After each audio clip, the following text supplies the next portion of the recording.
Boa noite você que está nos assistindo nesse culto de quarta-feira. Quero convidá-lo a buscar a presença de Deus através da oração. Então vamos orar, curve a sua fronte aí na sua casa e vamos falar com Deus. Senhor Deus, Pai Todo-Poderoso, estamos agora na Tua presença.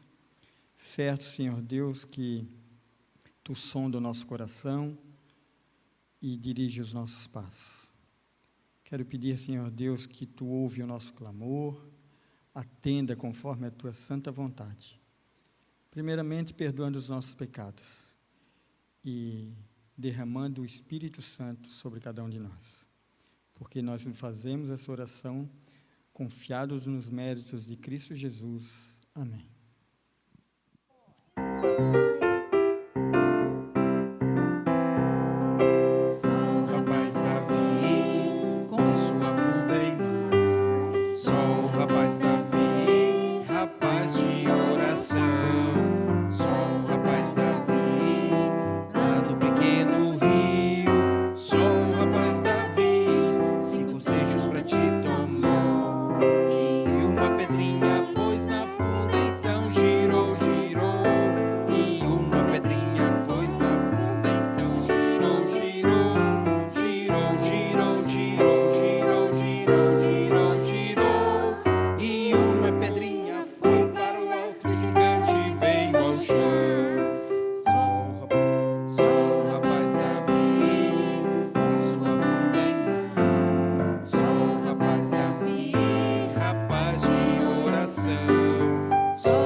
Boa noite a todos vocês que estão nos assistindo. Sejam bem-vindos a esse culto e vamos juntos adorar a Deus através da palavra dele. Para começar, gostaria de me apresentar. Meu nome é Maria Laura e eu sou psicóloga, então hoje, através da leitura da Bíblia, nós vamos ver alguns versículos que nós já lemos em outras ocasiões, mas agora desde um ponto de vista mais psicológico. Para começar, eu gostaria de perguntar para vocês qual foi a mudança mais radical que vocês já fizeram na vida de vocês. Para isso, eu quero que vocês escrevam aqui nos comentários. Eu vou ler eles depois, então compartilhem comigo, não me deixem sozinha.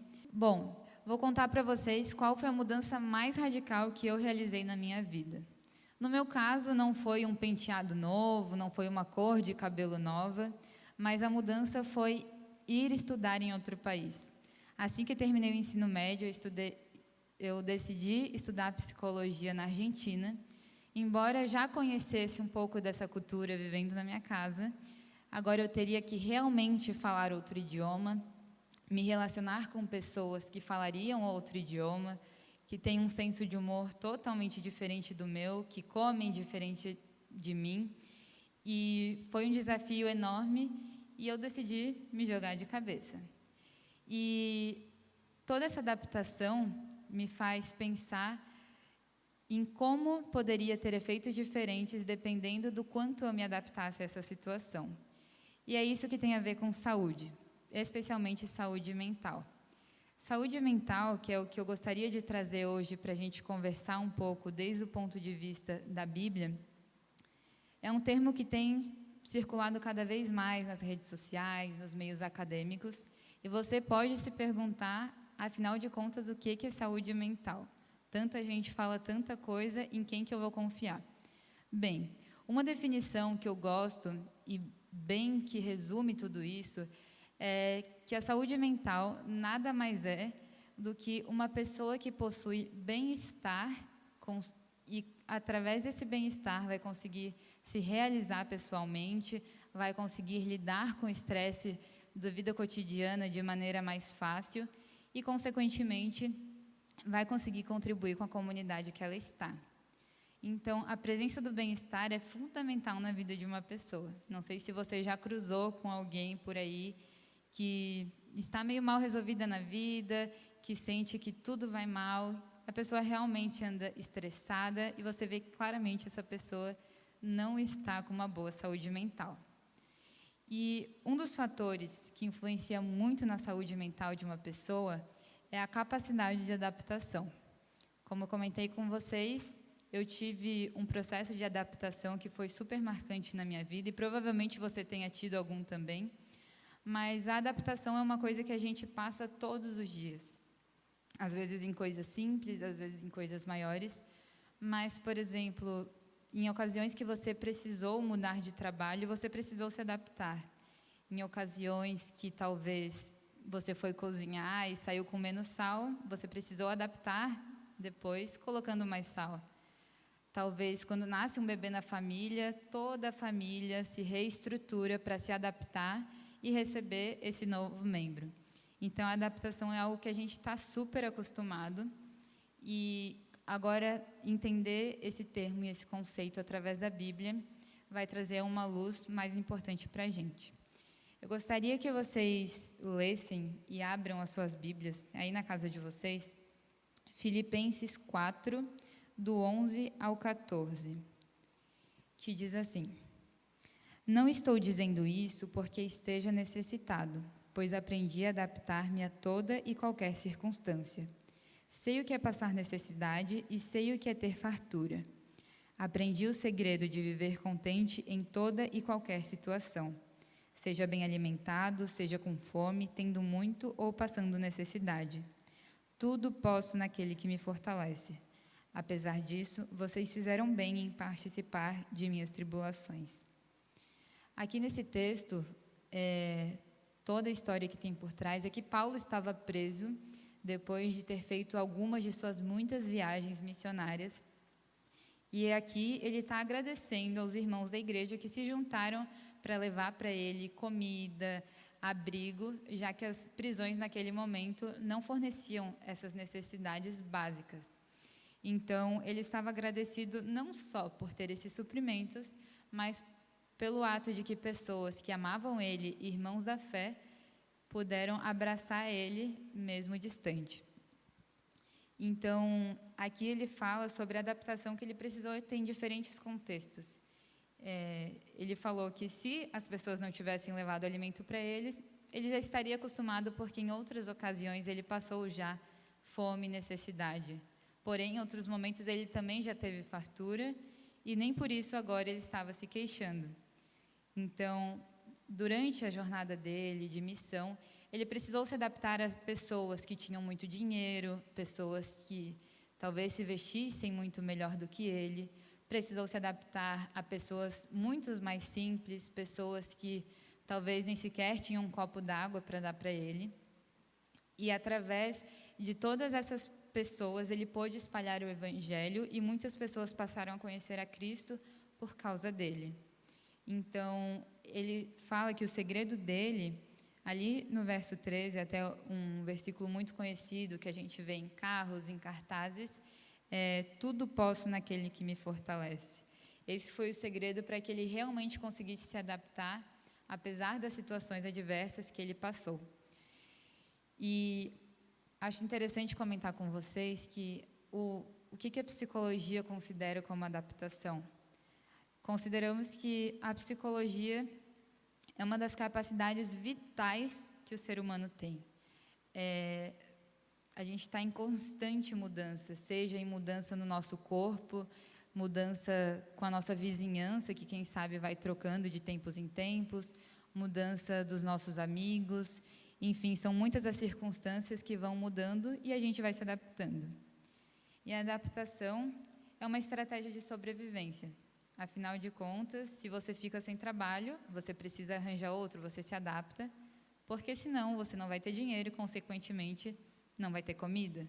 Se você vai para um outro país, como foi no meu caso, e se eu não me adaptasse e falasse o idioma deles, eu não saberia me comunicar quando eu precisasse de algo ou quando os professores me dessem aula, eu não ia aprender nada, então eu sairia perdendo. Então, Então, a adaptação ela é essencial para a nossa vida. Isso me faz lembrar de uma experiência que eu tive há uns anos, que foi muito marcante a necessidade de adaptação que eu tive. Foi também na Argentina, só que já era em outro contexto. Eu já não estava ali como estudante, eu estava com o meu pai em um projeto que foi realizado de missão. O local que foi escolhido foi um local extremamente simples, pobre e de difícil acesso. E lá foi escolhido justamente porque pessoas de lá precisavam conhecer a Jesus.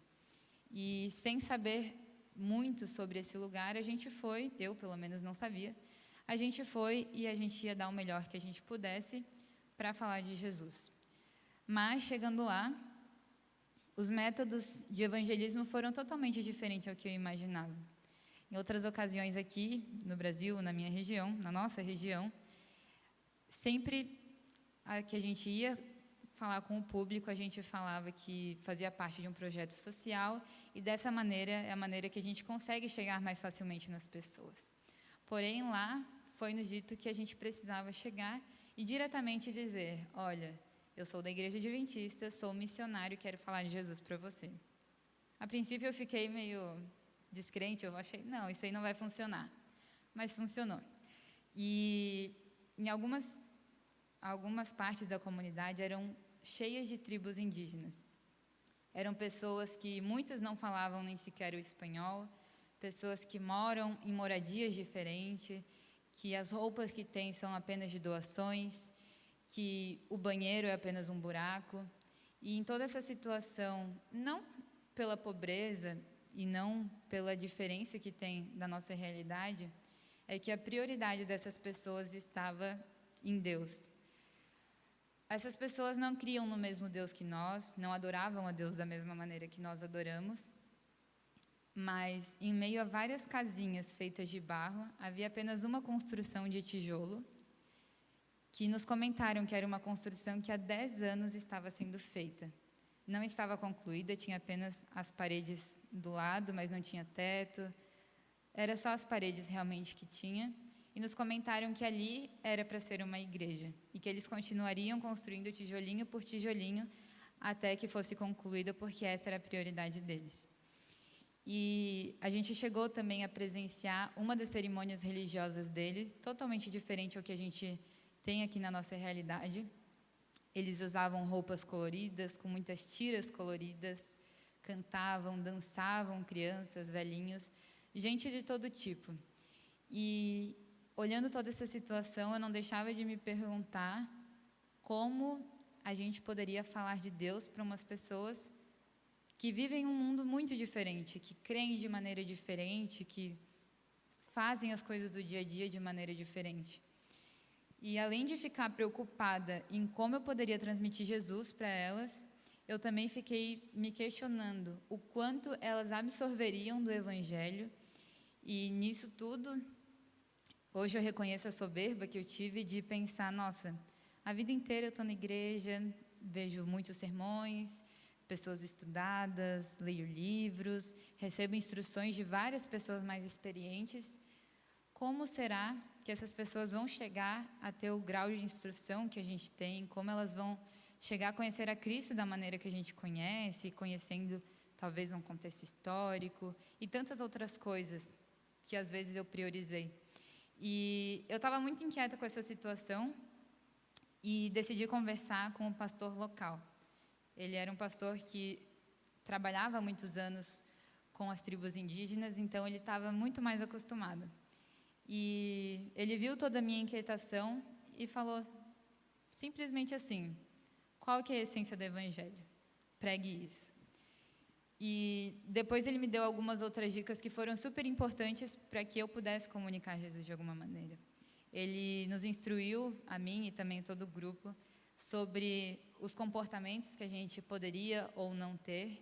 Eu lembro, por exemplo, que ele nos instruiu que a gente não tivesse momentos de rir muito alto, sabendo que nós éramos brasileiros, que a gente não saísse dando gargalhada ou cumprimentando os homens com a mão, porque isso poderia ser altamente desrespeitoso, eles poderiam interpretar de uma maneira diferente. E me falou também que a maneira mais fácil de comunicar o Evangelho seria falando e dando exemplos da natureza, já que eram coisas que aquela comunidade conhecia. Então, entendendo que aquelas pessoas tinham uma cosmovisão totalmente diferente da minha, que elas vivem num mundo diferente do meu, eu não teria que trazê-las para o meu mundo, mas me adaptar ao mundo delas e, mesmo assim, poder comunicar o Evangelho. E não posso deixar de pensar que o que Paulo fez foi a mesma coisa. Quando ele saiu em várias cidades, ele não saiu para que as pessoas vivessem exatamente da forma que ele vivia. Claro, ele manteve a essência do que era o cristianismo, mas ele foi onde elas estavam, comunicou o que elas precisavam e comunicou Jesus de uma maneira direta para que elas pudessem acreditar e seguir a crença deles. A gente não ficou tempo suficiente lá na Argentina para conseguir realmente falar mais e mais do Evangelho, mas a gente pôde fazer o começo de um trabalho que outro grupo está continuando hoje.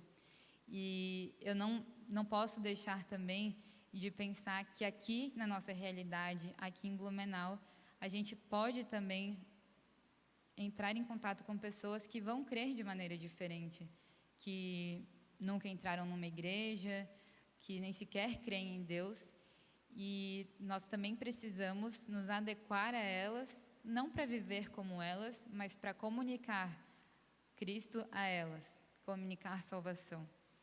Então, a adaptação, essa capacidade tão necessária para os seres humanos, ela é fundamental para o cristianismo, não só porque vai nos dar bem-estar e, consequentemente, uma boa saúde mental, mas porque, através dela, Cristo pode ser comunicado e muitas pessoas podem passar a conhecer e acreditar nele também. Então, quero convidar vocês agora a se decidirem também de se abrir para se adaptar, entrar em contato com pessoas e se entregar cada vez mais a Cristo, porque essa é a essência do cristianismo, comunicar a Cristo porque o reino está vindo. Convido vocês para orar. Querido Deus, obrigada porque o Senhor tem nos ensinado muitas coisas com a Bíblia. E obrigada porque dia a dia o Senhor nos molda, nos transforma. E a gente não quer ser simplesmente transformado para nós mesmos, mas queremos nos adaptar cada vez mais às circunstâncias para que a gente viva de maneira saudável, para que a gente entenda o tempo que a gente está vivendo e que essa adaptação não traga benefício somente para a gente, mas que outras pessoas conheçam do Evangelho e do Cristo que nos salvou. Nos ajude a colocar isso em prática diariamente. Em nome de Jesus.